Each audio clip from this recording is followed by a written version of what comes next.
অনেকেই বলেছে আমি নাকি সময়ের আগে লাউ গাছ লাগিয়েছি, তাই এ গাছে লাউ ধরবে কি না সবার কাছেই সন্দেহ। দেখি কি তাই মনে হচ্ছে। হ্যালো এভরিওয়ান, আসসালামু আলাইকুম। কেমন আছেন আপনারা সবাই? আলহামদুলিল্লাহ, আমি তো অনেক ভালো আছি। আশা রাখছি আপনারা সবাই ভালো আছেন। তো আজ আমি আমার বাঁশলাউ গাছের আপডেট দিতে যাচ্ছি, যেখানে আমার অলরেডি লাউ চলে এসেছে। এখন পরবর্তী এ গাছের জন্য আমি কি করতে যাচ্ছি, তাছাড়া যারা বলেছিলেন যে লাউ গাছ আমি আর্লি লাগিয়েছি, লাউ হবে কি না জানি না। তো চলুন আমি একটু ঘুরে দেখে আসি যে আমার লাউ গাছটি মাচায় দেওয়ার পর এখন লাউ গাছের কি অবস্থা। আলহামদুলিল্লাহ, এই হচ্ছে আমার লাউ গাছের মাচাটি। আজ কনজারভেটরিতে অনেক বেশি রোদ উঠেছে, তাপমাত্রা 35 হয়েছে। এই গরমে দাঁড়িয়ে আপনাদের জন্য আমি ভিডিও করতে যাচ্ছি। আর এই যে দেখুন, আমি যে গাছের 1G কাটিং করেছিলাম, নিশ্চয়ই আপনাদের মনে আছে, এই যে আমার যে মূল লাউ গাছটি, একটু লক্ষ্য করলেই দেখতে পাবেন এই যে মূল লাউ গাছটি আমি কিন্তু এখান দিয়ে নিয়ে এসে এই যে দেখুন, আমি একটু দেখাচ্ছি, এতে করে আপনাদের অনেক সুবিধে হবে। এই যে আমি 1G কাটিং কিন্তু এই যে করেছিলাম, দাঁড়ান আমি একটু দেখাচ্ছি। এই যে দেখুন, আমি এপাশ থেকে দেখাই, এতে করে সুবিধা হবে। এই যে দেখুন, এই যে মাথাটি ভেঙে আমি 1G কাটিং করেছিলাম, তারপর সফলতার সিঁড়ি বেয়ে বেয়ে এই যে দেখুন, এখান থেকে এই যে একটি 2G'র ডাল বের হয়েছে। এই যে দেখুন, এখান থেকে একটি 2G'র ডাল বের হয়ে কত বড় হয়েছে। এই যে এখান থেকে 2G'র ডাল বের হয়ে আমার বাঁশ লাউ চলে এসেছে। এই যে লাউটি, এই লাউটিকে যদি পরাগায়ন করানো যায় অবশ্যই বেঁচে যাবে।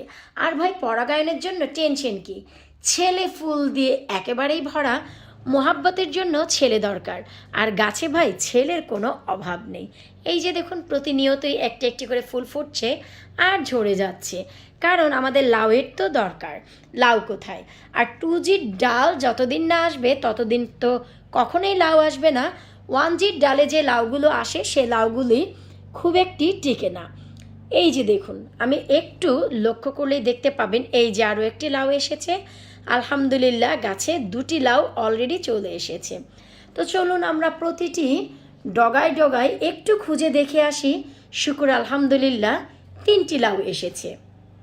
আমি তো বললাম 3টি, তো চলুন আমরা আরও একটু খোঁজ করে দেখি, হয়তো বা আমরা আরও পেয়ে যেতে পারি, কারণ আমরা এপাশের লাউগুলো কিন্তু এখনও দেখিনি। তো চলুন আমরা দেখি যে এপাশে কোনো লাউ এসেছে নাকি এ মাথায়।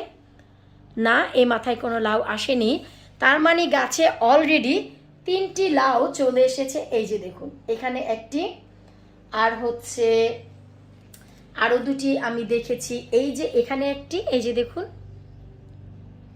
এই যে আমি একটু ভালো করে দেখাচ্ছি, এই যে দেখুন এখানে একটি, আর বড় সড়ো মোটামুটি হয়েছে এই যে এখানে একটি। তো আপনারাই বলুন যে আমি কি গাছটি অনেক আগে লাগিয়েছি? না, আসলেই আমরা অনেক আগেই লাগাই বা পরেই লাগাই, কথা সেটি না। মূল কথা হচ্ছে যে আমরা ইউকেতে, ইংল্যান্ডে এক একজন এক এক এরিয়াতে থাকি, তো সেই এরিয়া বেসিসে কিন্তু আমাদের ওয়েদার উঠানামা করে।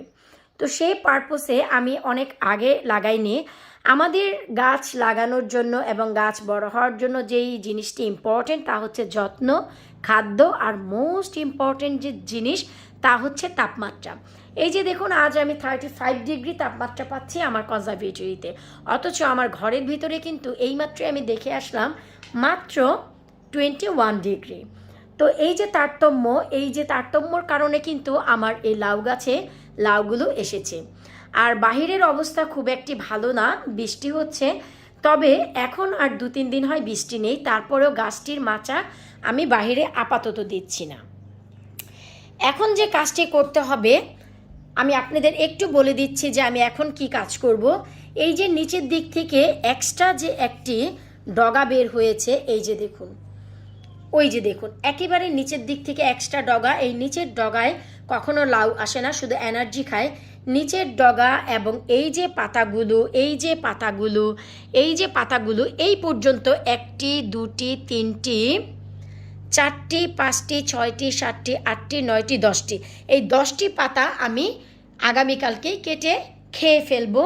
কি খাবো বলুন তো? আমি হচ্ছে লাউয়ের পাতার ভর্তা খাবো, সাথে হচ্ছে আলু দিয়ে বোয়া খাবো। এই যে নতুন নতুন লাউয়ের পাতার ভর্তা, এই পাতার ভর্তা যে কত মজা, যারা খেয়েছে তারাই জানে। তো দেখলেন তো, সবাই শুধু বলছিল যে লাবণী কিচেনের লাবণী একটু আর্লি লাউ গাছ লাগিয়েছে, গাছটি বড় হতে হতে টায়ার্ড হয়ে যাবে, লাউ ধরবে কিনা সন্দেহ। শুকর আলহামদুলিল্লাহ, আমার গাছে তো ভাই 3টি বাঁশলাউ চলে এসেছে।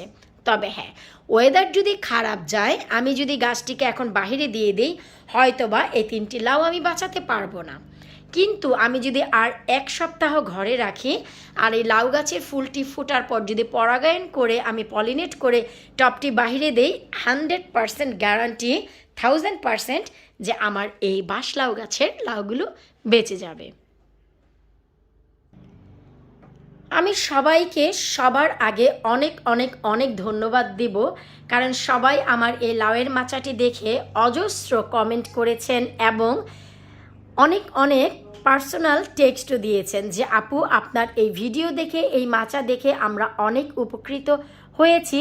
আমাদের অনেকেরই আছে মাচা দেওয়ার কোনো পসিবিলিটি নেই, বা কিভাবে কি করব, কোথা থেকে মাচা পাবো, আপনার কাছে অনেক প্রশ্ন করেছিলাম। এই মাচাটি দেখার পর মনে হয় না যে কারো আর মাচার সমস্যা হবে।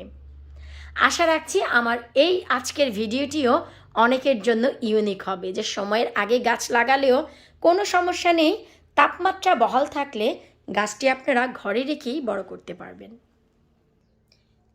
পেয়েছি আমি সোনার হরিণ পেয়েছি। কি মনে হয়, বাঁশলাউ গাছে এই প্রথম 3টি বাঁশলাউ এসেছে। সোনার হরিণের চাইতে এটি কি কম? আমার কাছে তো সোনা, রত্ন, হীরা, জহরত যতটা মূল্যবান, তার থেকেও বেশি মূল্যবান এই প্রথম 2023-এ লাউ গাছে ফুল এসেছে এবং লাউ এসেছে। আশা রাখছি আজকের এই ভিডিওটি আপনাদের ভালো লাগবে। আপনাদের ভালো লাগাই আমার কাম্য। পরবর্তী এই গাছে কি খাদ্যের প্রয়োজন, এই লাউ গাছ এবং ফুল টিকিয়ে রাখার জন্য, তার একটি ভিডিও খুব শীঘ্রই আপনাদের কাছে আসছে। বিদায় নিচ্ছে এই ব্লগে। আল্লাহ হাফিজ।